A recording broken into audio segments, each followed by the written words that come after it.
Hello, I'm Wesley Morris, a critic at the New York Times, and welcome to Offstage, a new digital series from the Times exploring the creations and concerns of theater artists during this moment without live performances.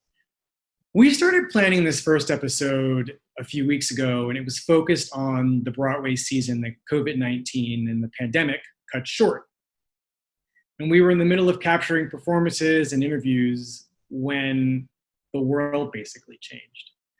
George Floyd, Breonna Taylor, Nina Pop, those are just three people who were murdered in the last couple of weeks. And in the middle of all this health and economic strife arose this wave of protests against systemic racial injustice. And those protests are still unfolding across the country as I speak. And that fury has made its way into the theater world. A couple of days ago, a letter written and signed by non-white theater artists and craftspeople excoriated the American theater for its white supremacy, and the letter enumerated the theater's racism. And it's been signed at this point by tens of thousands of people. So that's the moment we're in right now, and we need to talk about it. Theater's not separate from this larger picture. Artists aren't separate from this. As a matter of fact, theater's responsibility and art's responsibility in some ways is to reflect it. And if you've been paying attention to art at all, especially art made by Black people in the last century and a half at least, all these things that are happening right now have been begged for, predicted, dramatized in our art. And artists of color, Black artists in the theater, are speaking out. They're protesting, advocating, and demanding change from their industry. So later tonight, you're going to see stories and songs from the Broadway season, and we really hope you enjoy that. But first, it's early afternoon on June 11, 2020, and we have some other things to talk about. I'm here with the great director, Kenny Leon, whose most recent Broadway play, A Soldier's Play, had just about finished its run on Broadway when the pandemic hit.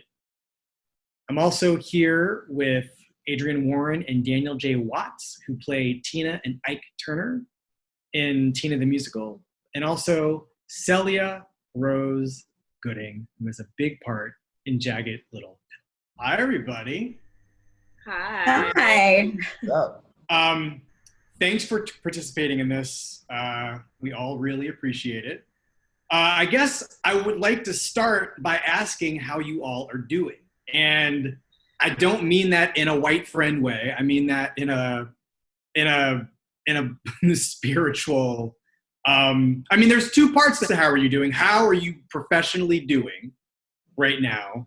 And then we'll get to the second part, the sort of spiritual, existential, Black, how are you doing later. But just as artists, how are you guys doing right now? I'll start with Adrienne. Okay. I'm on a break right now, on a hiatus right now because Broadway is not up and running. So as an artist, I'm actually able to hear myself think a little bit more than I was when the show was up.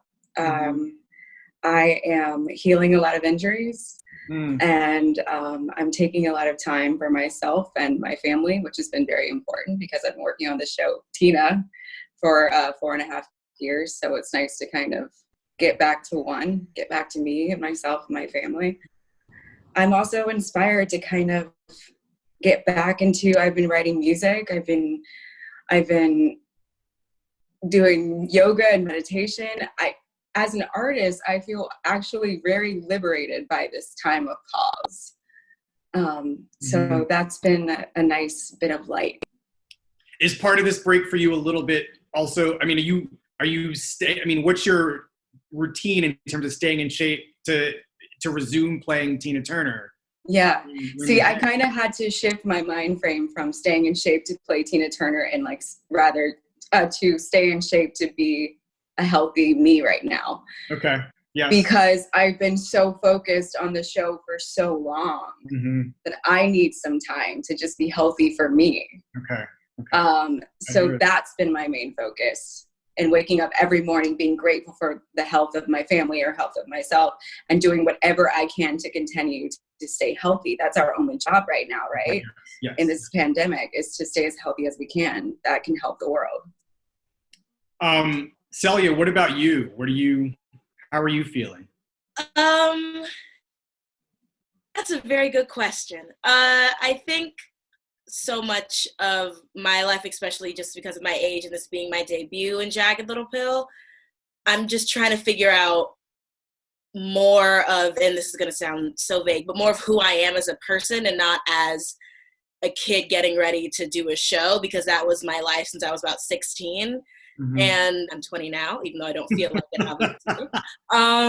But that's so crazy. Yeah, I'm super grateful for this pause. Like Adrienne said, I'm really grateful that I have an opportunity to sort of sit back and say, okay, this is what my Broadway experience has been so far. What have I learned? What can I improve on? How do I keep myself physically healthy, but also mentally healthy? I feel like this time I've taken a lot of information about the importance of mental and emotional health. Mm-hmm. Because when I was beginning working on the show, I was all about like, I got to stay in shape. I got to be able to do this, and this. Everything else is sort of on the back burner. And I tried to sustain that, and it wasn't sustainable. So mm-hmm. I am so grateful for this pause, because I feel like if I kept pushing myself that way, I would have not been in the best shape for that show, specifically with the context of that show. It just wasn't sustainable. So now I have an opportunity to sort of sit down and journal and reflect and be at peace for a while. So I am grateful. I miss my job every day, obviously, mm-hmm. but I know that missing the job isn't going to make it come back sooner. So I think I just have to prepare myself and remind myself that goodness is coming back again. So I can't really put a name on it, but I'm feeling a lot, and I'm grateful that I have an opportunity to feel a lot right now, mm-hmm. because if the show was running, I don't think I'd be able to process all of this at once. Oh, that's interesting. That's a great thing to keep in mind. What about you, Daniel? How are you doing? I was exhausted before the pandemic hit, and I kind of needed a break. Mm-hmm. So I'd say minus, the sick and shut in aspect of it, the death and destruction part, this was a welcomed break. I was almost excited about it, just to be able to like be in my apartment, focus on things that I've been wanting to focus on, but like the 8 shows a week I hadn't figured out how to do both. Mm-hmm. So, like I bought a drum kit so I could start like taking drum lessons that I've been wanting to do forever. It's just been good to like really sit back and refocus on me. Like literally what everyone else is saying, like refocus on me and the things I might have neglected. I get away from Ike Turner for a little bit. He cool and all, but you probably need a little bit of a break. Right. Yeah, it's just a break. Just a break. That's a lot to carry around every day. Oh yeah. Yeah. And Kenny, what about you? How are you doing? Actually, I'm radically optimistic, as mm-hmm. I've been saying. But I feel this reset and this stillness has been really good for me personally. Mm-hmm. And I would rather live in a world that is, basically I have a biblical worldview. Mm-hmm. So to live in a world where folks are trying to honor each other as human beings is the ultimate goal. Mm-hmm. And if we're living a lie and we're living falsely as artists and as people, then I think this stillness has really slowed us down so that we could figure out how we collectively can be better. Mm-hmm. So for me, I left New York. My show a Soldier's Play had 2 more performances. And so I left and came back here March 13th. And I've been inside mostly during that time. Where are you? Atlanta, Georgia. Okay. And you got to understand, I'm from Atlanta, but 80% of my time is in New York. So just even being home for that long, my family is like, "What? Who are you?" And yeah. So, and also, I'm a person I need a routine to get through this. Early on, time was going so slow. Now it goes so fast. It's like Friday comes like every one day. It's Friday. Yep. And, so I started this whole thing by okay, I'm going to listen to an hour and a half every day of some incredible artist that I love, which has been Mahalia Jackson. I've been doing a version of that. Yeah. Wake up every day, hour and a half of Mahalia Jackson, then I meditate, then I pray, then I do Zoom meetings, then I do Peloton bike, then I study film at night. You know, that's just the routine. But lately, like the pandemic, that's why we have to honor all those people that have lost their lives just because of COVID. We got to honor those lives. And the way we honor those lives is becoming better individuals.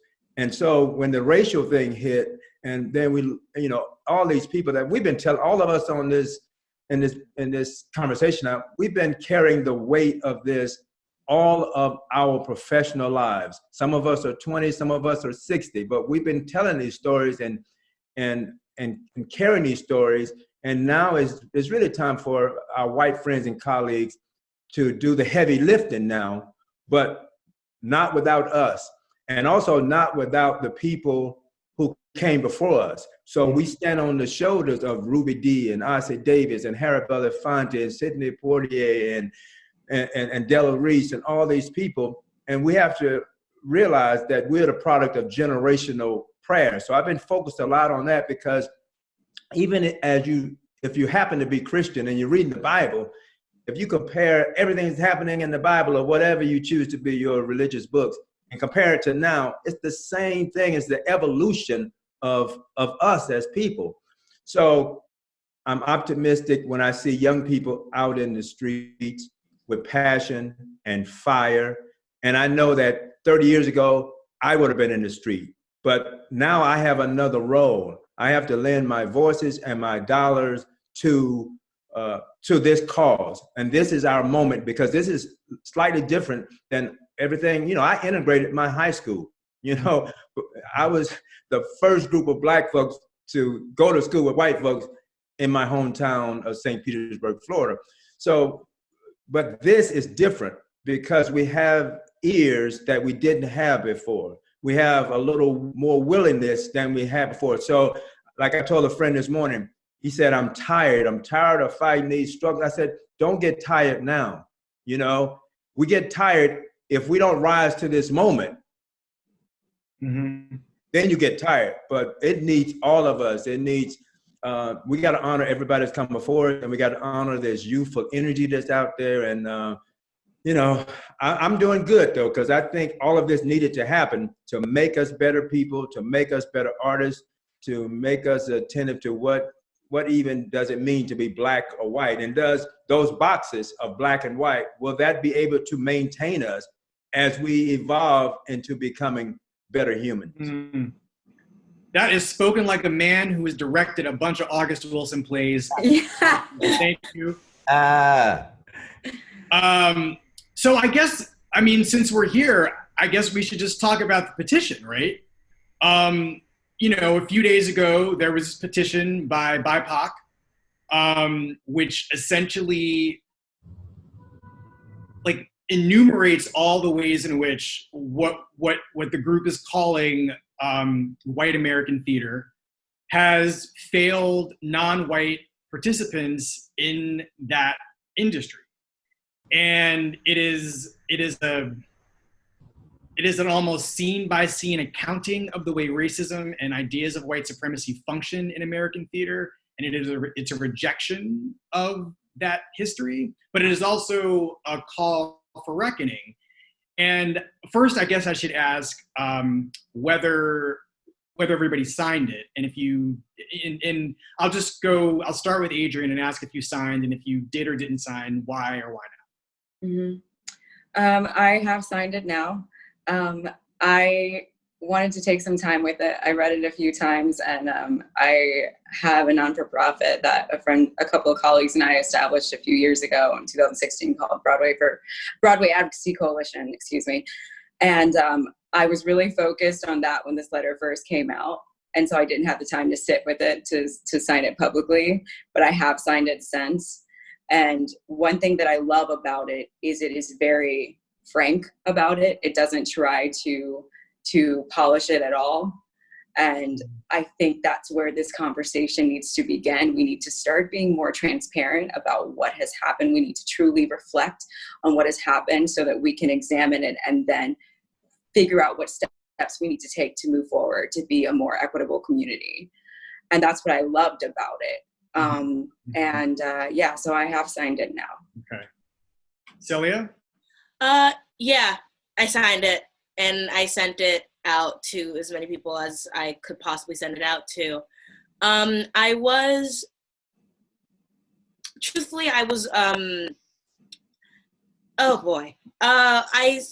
the reason why I fell in love with theater was to escape the isms of the world. And me being young and naive and thinking that theater is a place without isms, racism, sexism, hate, and bigotry. But when I started actually professionally working, I was like, oh yeah, racism is everywhere. I knew that, but now I really, really know that it's everywhere and it's inescapable. And so learning about the industry that I am coming into every day is something that I'm so grateful for. And it's something that I'm so glad I have all of these incredible people in my life who know so much more than I do. So I signed it and I sent it out and I said, if I am going to continue finding love and joy and a place in this industry, I have to make sure I find a place for all of me and not just my naivety and my idea of like, I love theater because I get to be whoever I want to be. Like, no, it's not. It's no longer that for me. It's a thing of I enjoy theater because it is a place that I think is the beginning of change. I feel as though theater is how we mold the world around us. It's the stories that we tell. It's the experiences that we inform people about. And this petition is so important with that same idea of like, for those of you who don't know what's going on, here's what's going on. Here is what we have an issue with, and here is what we are about to change, because we will not sit with this any longer. And that activism and that fire is something that has made me fall even deeper in love with theater, because it is truthful and because it is something that as a people we have been fed up with for years. But the fact that we can put it on paper and put it on social media and have it be seen by everyone, I think that's super duper important, and I'm so grateful for it, and I stand by everything it stands for. Can I ask you a personal question? Your mother is the one and only LaShawns. Yes, that's my mama. And did she bring home stories of, you know, I mean, you've seen all of the highs. I mean, she brings home the awards, you can see them. Yeah. But did she also talk about the hard parts that may involve parts of what this letter is about? Not until I went to her and said, hey, I don't know if college is going to be the groove. I told her, I was like, because I was deciding between, am I going to go do this show or am I going to go to school? And I told her, I was like, I really, really want to do this. And she was like, okay. But just so you know, it isn't all the sunshine and the roses and the awards and the dresses and the glitz and the glam. It's work and it's rough. And as a young dark-skinned Black woman, a queer dark-skinned Black woman, it's going to be really rough for you, because you are going to be expected to, in a room of white faces, you are expected to be the spokesperson for your entire race and your entire community. And yes, it's unfair, but that's just the way the world is. Mm-hmm. And yeah, so she told me about, when I spoke to her and said, this is what I want to do, period, she was like, okay, here is all of it. And it's messy and you have a place in me. If someone does wrong by you, then she's my momager. If someone does wrong by me and I feel as though, since I am so young, I don't want to ruffle any feathers, I go to her, and she's the one who reaches out and talks to people and says, hey, do right by my kid. She knows what she isn't naive. She isn't she isn't going to be the kid saying yes to please you. She's going to be the woman who knows her business and knows her brand, because I'm the one informing her about it. Mm-hmm. And if I did not have my mother, I would have probably been steamrolled a few times. Mm. Mm. Well, what about you, Daniel? I mean, I know you were one of the original signers. Yeah, I mean, it's to piggyback what Kenny was saying about, truth in this moment. I think, if you've been present during this time, you realize how much you've been either lying or pretending or sugarcoating in an effort to either survive, or you cared about someone else's feelings enough that you were trying to save them. And it's like, this letter was like, Broadway with their spinach in your teeth. You see somebody with spinach in your teeth, and sometimes you don't tell them because the embarrassment that comes around, then have to go around like, how long have I had spinach in my teeth? They don't, but real friends tell you when you have spinach in your teeth. Mm-hmm. And racism is one of those things that, like, when it pops up, it's like, especially in this community, sometimes we end up swallowing it because we don't know what kind of position we're putting ourselves in by calling it out. And we're also cognizant of whatever feeling this person might be feeling, So it's like, I think it's an opportunity I think the word racism has such a negative connotation, and it should, but it is a little bit small. Like, everyone's racist or sexist relatively. And it's kind of like deconstructing those ideas and thoughts can only happen when you recognize it. I can't fix the spinach in my teeth until I acknowledge I have spinach in my teeth. Mm-hmm. And it's spinach in my teeth. So now I'm cognizant. Next time I eat, there might be spinach in my teeth. I should check myself. Let me go to the bathroom. So this is kind of, it's a checkpoint. It's like, hey guys, you've had spinach in your teeth. We're not gonna let you have spinach in your teeth, because not only do you represent yourselves, but you represent us as the greater whole. We want to be in an organization. We want to be in an establishment that is what it says it is. Mm-hmm. And if you're not going to be what you say you are, then say who you are. Mm-hmm. Say what you really are, because the evidence is that you're this. This is what you've been doing. This is what you've been showing us. So if you're going to do, now that we're here, here's your opportunity to be who you say you are, or just acknowledge who you really are, or who you have been, I should say. Acknowledge who you have been, and we'll take it from here. We'll give us the opportunity to decide what we're going to do from here. Reverend Kenny. Oh, now I'm Reverend. I first of all, I wanted to say to my three colleagues, I saw all of your work this year on Broadway, and for a lot of different reasons, I'm just so proud of the work, and I see the work, and it's just been beautiful. And so I just want to say it out loud. And likewise, I just love it. And I was a political science major, and so I've been thinking about race in America for a long time, racism in America. And I think that with any revolution, what's great about revolution is, especially for Black folks, we continue to realize that we're not a monolithic group. We're like, we're so varied, so different from each other, that I found, like, during the last couple of weeks, time has been moving so fast that you need moments of stillness, and things move so fast. And so even Wesley, to start our conversation off with that question, I think that question limits us and boxes us in and takes us away from the beauty of great revolution. Because great revolution is like, it's like everybody comes from different places. There's room for everybody, and depending on, you can enter it whatever way you find, wherever you find yourself. And so what's been great about now is, like, everything in that letter, I did not sign the letter, by the way, but everything about that, the passion, the energy and all that, I applaud that. I love that. I cheer that.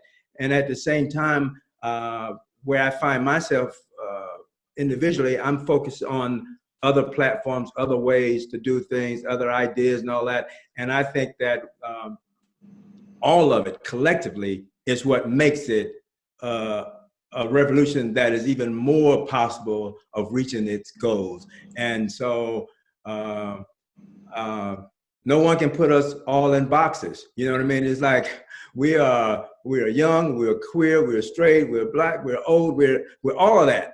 And so for me, it's just like, I just want to encourage everybody who's using their voices, their dollars, their platforms to move this needle, you know, just a little further down the road so that we can honor everybody that's been fighting these same struggles and who are not here and able to use their voices or their signatures. We honor all of that and realizing that we're all the product of all these generational prayers. So I just don't, you know, I just know what I'm about. Mm-hmm. and who I cheer. And I cheer anybody who's making an effort to rid our country of all this horrendous way of thinking and treatment of folks. And I think right now, George Floyd is the tipping point. But that's just a representation of so many of us that have been hung. And, you know, so that's all I want to say about that. Thank you. I guess what I'll close by asking is, what are you guys going to take with you from this period back into your work? For those of you who are going right back into shows, I'm sure, Kenny, you're working on a bunch of different things right now. And, you know, Celia and Daniel and Adrienne are going to go back into your shows at some point. Are you going to go back changed? Are you going to go, is there something about this moment with the reflection you've been doing as individual artists, with the break that you have from your parts, and then you've got the world changing as we sit there and do all this self-reflection we were already doing? What do you go back into the theater with? What else, I guess, is the question. I'll start with Kenny. I think that if you are the same person, forget the artist. If you're the same person on the other side of this pandemic and epidemic that you were before all of this started, then shame on you. Yeah. So for me personally, I've been working on mind, soul, and body. So I'm probably in a better physical shape than I've ever been in my entire life.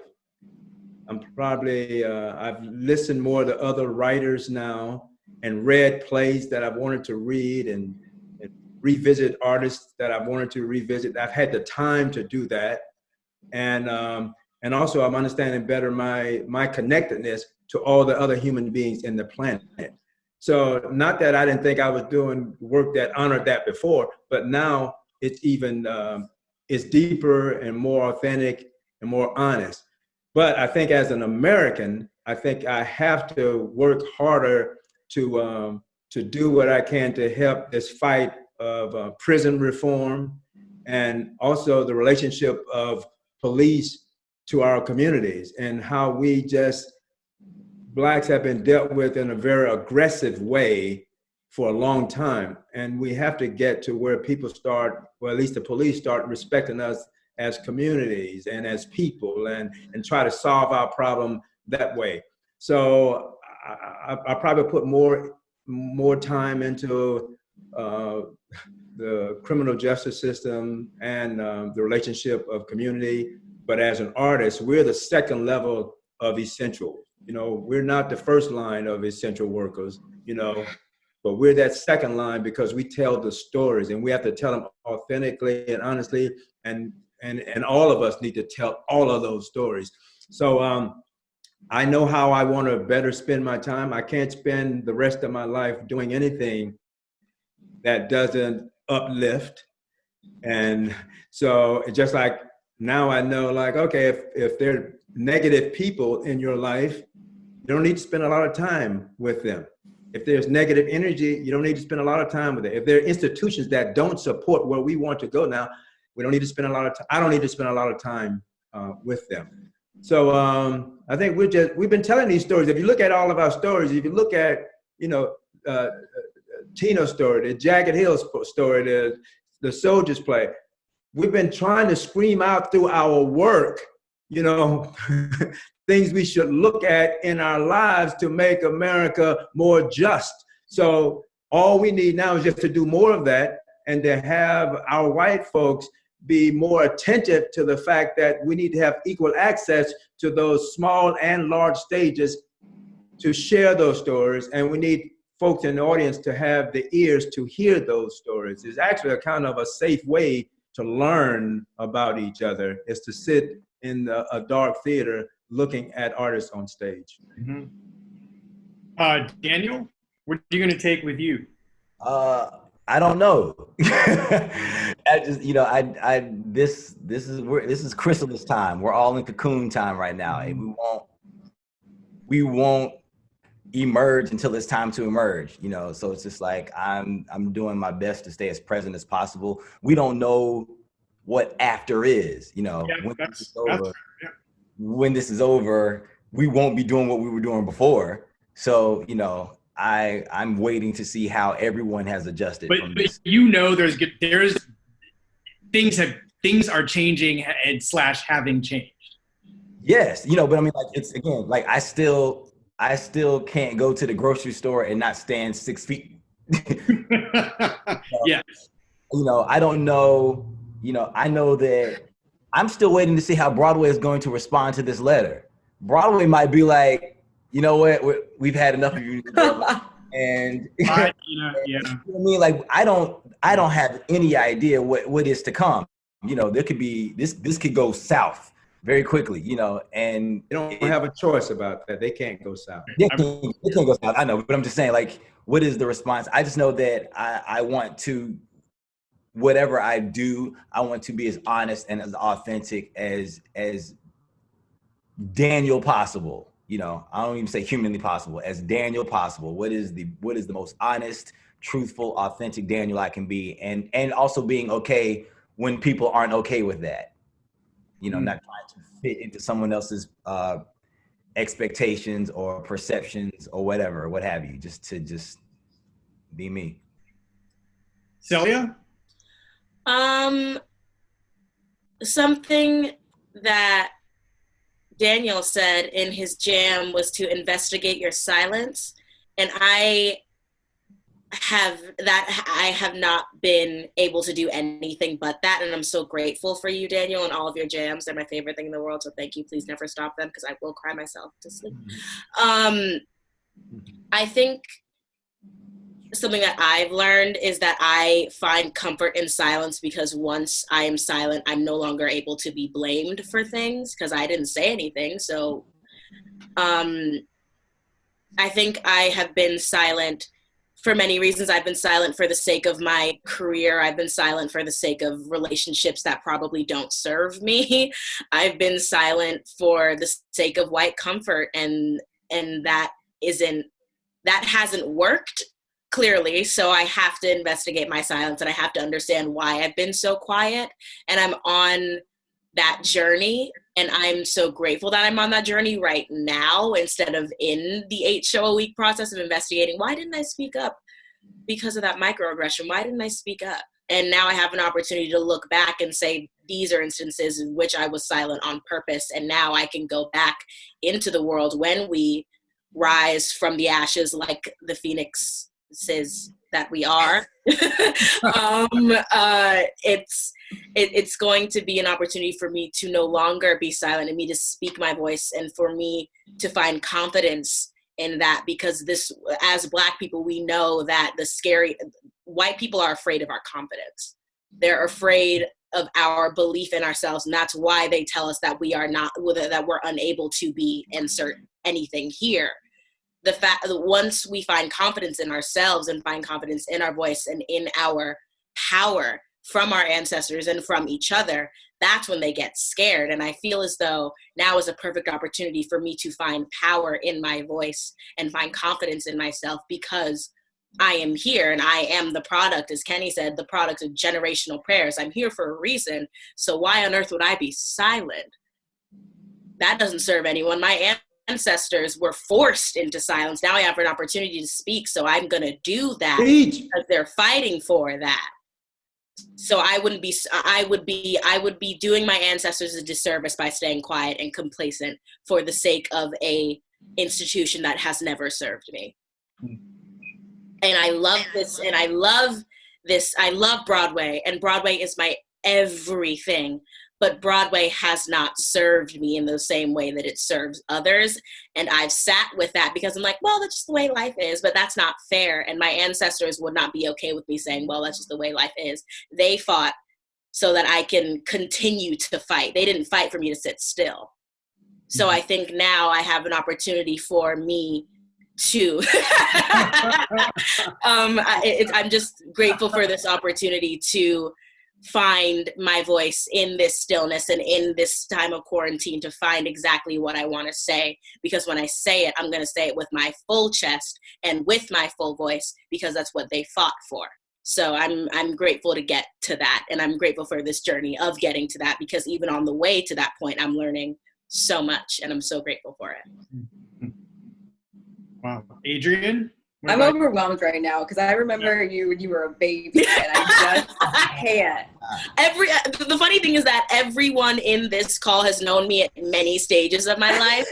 And so the fact that like these people have literally watched me grow up, which I think is so interesting, and I'm so grateful for these people because they've known me since I was like 5 or 6. Yeah. 4. And so now that I have looked up to these people for so long, Wesley, between you and I'm such a fan of all these people. It's kind of but the fact that I get to share a room with these people and speak up, and I get to look to them and have what they have taught me, and the fact that I get to use that, I'm filled with gratitude. I'm bursting at the seams with it. Sorry. With that being said, I'm going to be honest with you. The last thing on my mind right now is me going back to Broadway. Mm. The earth is shifting under our feet in real time. I am trying to find my space in that. We are talking about the topic of conversation right now is systemic racism, right? But this country is plagued with so many other viruses. This world is plagued with so many other viruses. And we are becoming more and more enlightened as we have these conversations about these viruses that have infected all of us. And we cannot talk about systemic racism without talking about systemic poverty. We cannot talk about systemic racism without talking about healthcare. We cannot talk about systemic racism without talking about how it infiltrates our education systems. We cannot talk about that until we talk about the system that was never set up for us. So how can I begin to think about an institution, a community, where I had a song in my heart? That song left me for a little while. Because I saw that community didn't stand up for me, for my being. Mm. That is painful. We dedicate our lives to this craft, our bodies. And to say you don't care about my body is painful. Mm. And you need to see it. Yeah. So I'm finding my place in this fight and being present, because I don't know if being on Broadway is going to be the most important thing to my life anymore, because it's not, actually. I care about making this world a better place, this country, a better place, this city, a better place to the generations that come after me. That is my main concern. And I am a product of people who are so tired, and it makes me feel like I have no right to be tired. I am tired, but I am nowhere near as tired as my parents and my grandparents. Mm-hmm. Therefore, I will keep fighting. And I will investigate my silence for other communities that I haven't spoken up for. Mm-hmm. Trans Black women are dying at disproportionate rate right now. Our community, this Black community, we have been oppressed for so long, and it is so deep. I think I just read something in the Wall Street Journal that said, like, even just like the wealth gap in our country right now, 6 Black families. It takes 6 Black families to make up the wealth of one white family. I'm not thinking about Broadway right now. I'm thinking about how I can help my people. And that is what I care about right now. So I will not perform. I will not sing a song that doesn't mean anything. And if I do, when I get back to my art, if my art doesn't mean something, then what am I doing? These are the questions that I'm asking myself every single day, because this has gone on for far too long. Well, and enough is enough, and I'm ready to fight. We hear you. We hear you. Can I say something, Adrienne? Yeah. I mean, yes. I thought that was so profound and beautiful. And what I found over time is, like, especially in moments like this, and, you know, I call it revolution. It's like when people go, the authentic people go back to doing their job. I don't mean going back to Broadway, but it's like you find truth in doing what you have been blessed to do. So part of your voice, of course, is uplifting all those injustices. And I mean, because the economic thing in our country, that's the main problem between the haves and the have-nots, and it's getting, you know what I mean? Healthcare, just basic healthcare and food and and housing. But also, you've been blessed with a wonderful instrument and a wonderful gift to the world. So wherever you use that gift, you know, it doesn't have to be, you know, on Broadway, but to use that gift to help where we are is needed as well. You know, that voice, that you're present as an artist in the world. I'm just begging you, don't let anyone take that away from you, because you know, your gift moves us too, and all of us are storytellers. So we got the stories. That's our job. You know, we can decide what platform, whether we do it on a movie or a webisode or whatever, but we still have to. There's power in the telling of our stories.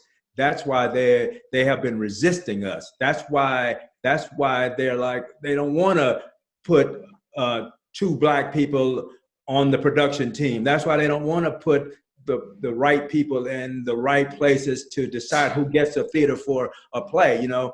So, you know, it wasn't easy for Jesus Christ. So it's not, you know, it's not going to be easy for us. So I'm just encouraging you as your friend and a fan. It's like, don't let them take your voice. Don't let them take your song. Don't let them take your storytelling. Because if all of us stay in our lanes, there's some people that, you know, we're all in different lanes. So just don't let your lane get so narrow that we lose the richness of your gift. And that's all I'm asking as a friend. I hear you. Thank you, Kenny. And I heard you. That is so powerful and so meaningful. And thank you. And I know we stand in solidarity on all this stuff. Thanks. Okay, so we're going to sit with that heaviness for the foreseeable future. Okay? But in the meantime, we're going to take a really quick intermission and look back at what was going on Broadway when theaters had to close. And after that, you're going to see me briefly in part 2 of opening night, which is up next.